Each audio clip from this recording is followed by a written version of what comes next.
call out on AOC's side? I think it is. I think it's aimed to weaken Pelosi's position, not so that they can lose their majority in the House. Of course, that's not what any progressive wants at all. They'd rather have Pelosi in there than I forget who the highest Republican ranking is at the top of my head. But they don't want it to go back to Republicans, particularly under President Trump. I would say that I don't think it's going to benefit anyone, but they might be in the thought of, well, if we can knock Pelosi off the top, then maybe we can start laying the framework. Because AOC is in a safe seat, she could potentially be, and she is very young, she could potentially be in the House for a long time. So it's actually not out of the realms of possibility if she sort of gets a bit more politically wily, she doesn't make any mistakes, the public don't turn against her. She could actually be a Speaker of the House in 20 odd years. She could definitely run for president when she turns old enough, which is still a couple of election cycles away. I'm trying to remember, what is the age in the Constitution? Is it 35 or 30? It's 36 or 38. It's one of the two. I think it's 36. Because how old was Kennedy when he came to power? Was he, 43, was he? Yeah, it was early 40s. And he was the youngest one, and Obama was not too far behind him. And it's interesting actually that rule, because back in the day when they had that idea, 38 was effectively half your life was over. Like your main political career was over. Well, I think that was the point. Exactly. Why, So there's a little bit of a talk, particularly within conservative circles in America, whether there should be a constitutional amendment to actually increase that age, so you actually don't get the sort of candidates. But yeah, I mean, they want to keep people like AOC out essentially.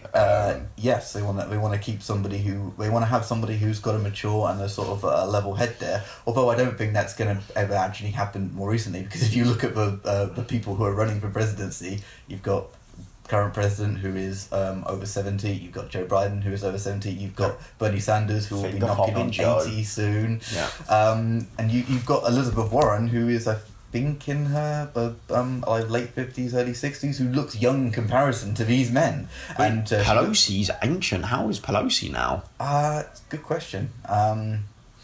I don't know off the top of my head, but I'd be very surprised if she wasn't in... if she was below 70, I'd be surprised, actually.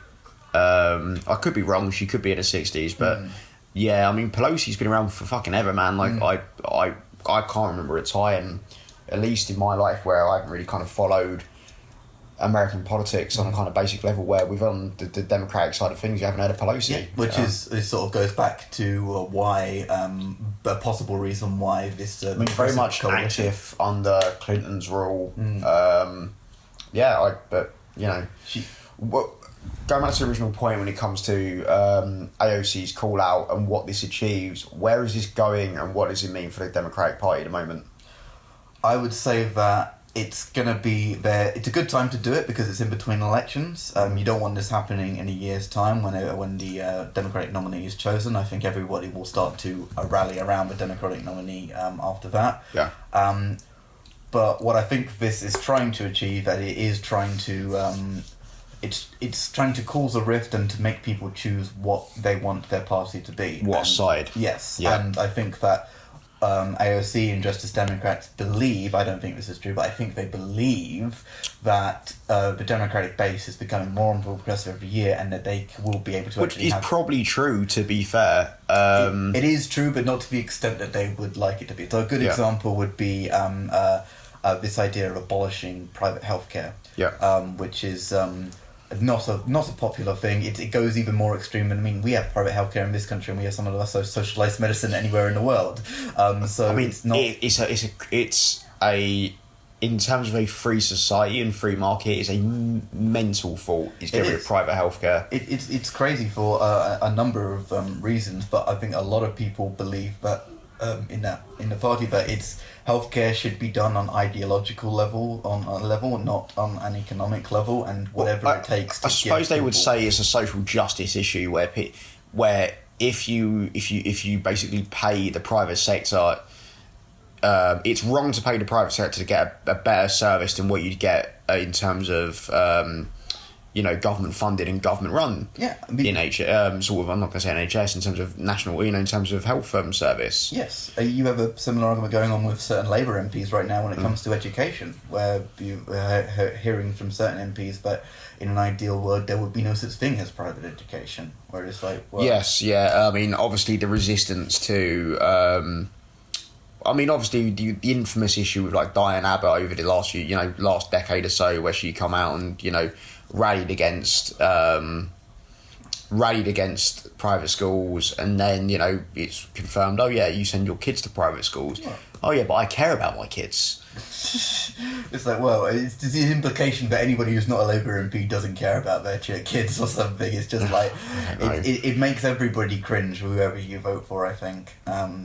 But I mean, this weird swing to the left for the Liberal Democrats in America, and it's not necessarily a swing to the left. The top of the party is not swung to the left. No, it's just a juxtaposition with the only real kind of contender, and I suppose the kind of spokesman for this left split, I suppose, being Bernie Sanders. I think, as you were saying now, I've sort of thought occurred to me as well, but a lot of this, maybe it's giving them AOC a little bit too much credit, but this whole thing could be a part of the election. Yeah, because we're talking about this as if AOC is leading this left-wing charge. I mean, she's just part of it. At the end of the day, this is all the power behind Bernie Sanders. It's behind Bernie Sanders or potentially Elizabeth Warren. Most progressives would have Bernie as their first choice, or at least this is the impression I get from watching and listening to American progressives, but Bernie would be their top choice. But if it happened, and it does look like the polls are going this way, that he's not got the momentum to keep going and to take on Joe Biden. I think it's Biden's to lose, even still, despite the the rumours of sexual harassment and etc. He's very much old guard liberal, and he's very much establishment. I can just see. He's got to be, even if he does win the primary, he has got to be a little bit careful not to go too far to the left, because his whole appeal is that he's a moderate. Yeah. And I think that if he starts going too far to the left, it's going to have two implications. You lose investors, you lose business, you just can't do it. And you're going to lose people in the middle of the country, and you're going to lose who think of themselves as... There's a lot of people who think of themselves as Democrats, but who don't want to go the socialist route. Socialism is a very dirty word to a lot of people in America still. But, I mean, nor should you have to. It's called the Liberal Democratic Party. You should not have to have a swing to the left. If it happens, it happens, but it's kind of an oxymoron, being called the Liberal Democratic Party if you become a socialist party. You're no longer a Liberal Party, you are a Socialist Party. And this is what I don't understand with this new wave of left wing. Okay, I know what it's about. They joined the Liberal Democrats so they could actually have a route to power, because at the end of the day, if you just join a socialist party in America, you've got no access to power. No, the Democratic Socialists are not a force to be reckoned with, and they are actually more relevant than they've ever been today, because AOC was a member of the Democratic Socialists, but apart from in cities like New York, Portland and San Francisco, they are a complete non-entity. But even so, even if she... Did she win the I'm trying to remember if she won that election under their banner, or if she won it under the Liberal Democratic. She won it under the Democratic ticket. There you go. She would not have won that under the Socialist ticket. No, it wouldn't have happened. She wouldn't. It's a similar thing to Bernie Sanders, where he's technically an independent, but he runs for the Democratic presidential nomination. Yeah. Because he knows that he's never going to win. I think he has actually run as an independent in the main race a long time ago. Well, during the last election, in the run up to it, during the Democratic leadership election, there was this kind of toing and froing as to whether he would run for the Democratic election or whether he'd run as an independent, and they said in the end, I know he's going to have to run. He's in the end, he's going to have to run as a liberal, just because otherwise it's handing the election over. I mean, there's a good. It's actually quite topical about Ross Perot died this week. And for anyone who might not be familiar with early 90s American politics, Ross Perot was a man who ran in the 1992 election against George Bush and Bill Clinton. And even though George Bush was a relatively popular guy, he just won the original Gulf War, and he still had the sort of Reagan glow on him. Barbara. Yeah. And he lost that election, and if Ross Perot hadn't run in it, there's a good chance that he wouldn't have done, and Bill Clinton may never have been president.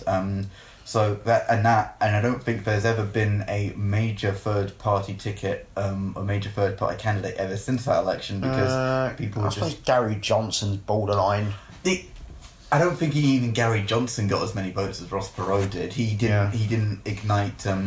He could have done. If any third party candidate could have done anything, it would have been in the 2016 election. And I liked him as a man. I've heard libertarians claim that basically that Johnson was too pragmatic and not ideologically driven enough. This is the problem in the Libertarian Party. If you want to laugh, by the way, watch the Libertarians discuss who they should be, because particularly for a British person, it is astounding how limited government they should believe. Effectively, it should be the army, and that's about it. What should be in the government. As much as I have, I have sympathies with certain amounts of, a certain amount of kind of small L libertarianism. The American idea of libertarianism, from a British perspective, is effectively anarchy. Yeah, it just really is. What the fuck? I mean, how has that become a major political school of thought in the States? It's absolutely nuts, and I think I would say that it's more of a it's definitely a cultural thing. But most libertarians probably vote for the Republicans, and most libertarians probably have more conservative leanings, as it were, when it comes to traditional things, as in they believe that the government should be not involved in their life, but you need to act in this conservative manner for you to actually be a beneficial person to society, which is why most of them shun the Libertarian Party, because they're all off on the deep end when it comes to most in terms of the membership of the Libertarian Party, which I mean is pretty small anyway, or in terms of most, I suppose, most people who refer to themselves as libertarians, most of them, I imagine, probably vote for Trump, because a lot of them actually are pretty reactionary. Most, apart from a few really ideologically driven people, most self-affirmed libertarians are actually pretty reactionary right wing, and they're kind of social. Despite the fact they may claim they're socially liberal, a lot of actually they kind of fall socially into the same category as a lot of conservatives, really. They have a lot of the same beliefs in regards to gay marriage and immigration. Well, actually, immigration's the big one. A lot of them really are not really libertarians. If you're not for open borders and immigration, I don't know how you can call yourself an ideological pure libertarian, because that seems to be the idea. As a libertarian, the idea that you can get stopped at a border from walking from one point to another would be atrocious. Partly confirms how the American libertarianism is just fucking bonkers, because none of fucking have open borders anyway. It's ridiculous. Well, no borders, but I just don't know where I feel the social democratic, the liberal the Lib Dems in America are kind of chasing their own tail in a moment. I feel the next election is Trump's to lose, whether that's positive or whether I like that or not. I don't think it's particularly positive. I mean, but by that same token, I just think he will win the next election, and it kind of reflects what's going on with the Tory party in a moment, as in you can run around in circles trying to claim this is a leadership election. In reality, Boris has it. Trump has the next election. Whether it's a small margin or not, he has it. Yeah, I mean, that I think that's even more pertinent at the moment, because there was a poll that came out recently that said Trump was actually at 50% approval, which is a crazy amount for Trump. It might actually be his highest 50% approval, man. That's crazy for a president that's been sitting in office for 2.5 years, 3 years. Yeah, it's good for any president, let alone one who has been sort of divisive. Exactly. And who, especially conservatives, really did not warm up until we started governing more conservatively. I mean, this is something that a lot of ideological conservatives were concerned about when Trump got the nomination was, well, we don't actually know what his politics are because he just says whatever happens to please the room he's in at the time. He has actually, as it turns out, governed pretty conservatively on most issues, which is one of the reasons why